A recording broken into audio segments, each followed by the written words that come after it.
And now, your Storm Team 18 forecast. Weather from where you live.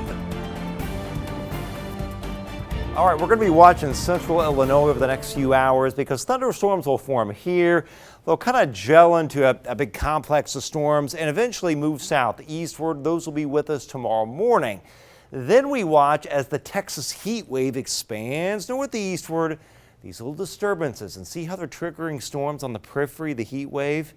Right off to the west, these pivot around the heat wave. We call these storm complexes ridge riders, and this is the ring of fire where the storms flare up and they ride that ridge right into the area. So yes, it may be about 104, 105 down here tomorrow, 107 here, 110 in Dallas, but in our area, we will likely stay in the 80s tomorrow. That's the way it's looking right now. I'll talk about why here shortly. So smoky this evening, that's where we've been.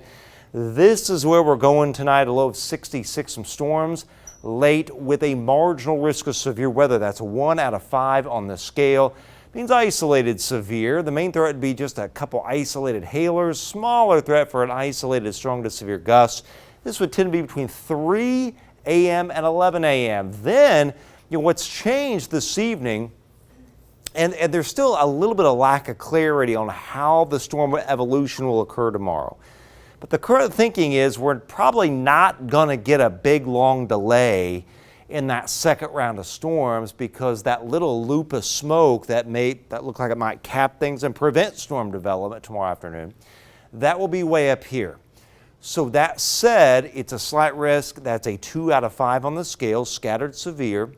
A couple severe gusts, hail, brief, weak little isolated tornado, and some pretty heavy rainfall. So you got that first round in the morning goes down here. The second round comes in from the west, most likely afternoon and or evening.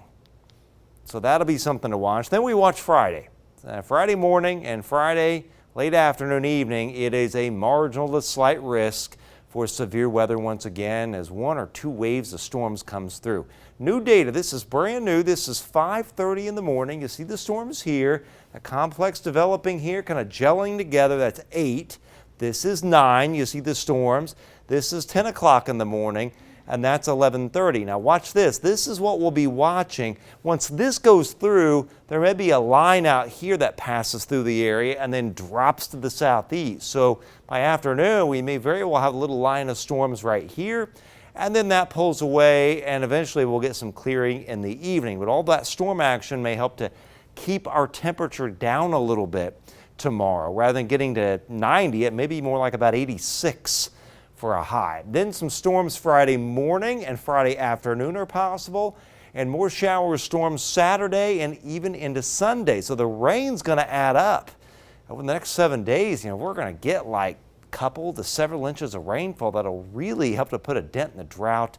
There's tomorrow. It is a humid to muggy day.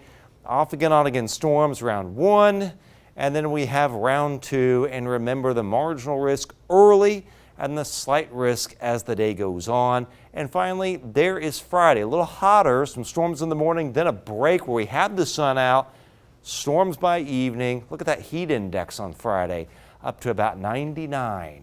So 86, 91, 87, humid to muggy, 85 Sunday, some scattered storms, 85 Monday. The 4th of July looks a hair less humid and dry for now. 85, 90 Wednesday, and then more storms next week. A little bit of severe weather risk too, and boy, are we going to put a dent in the drought with all that rain in the forecast.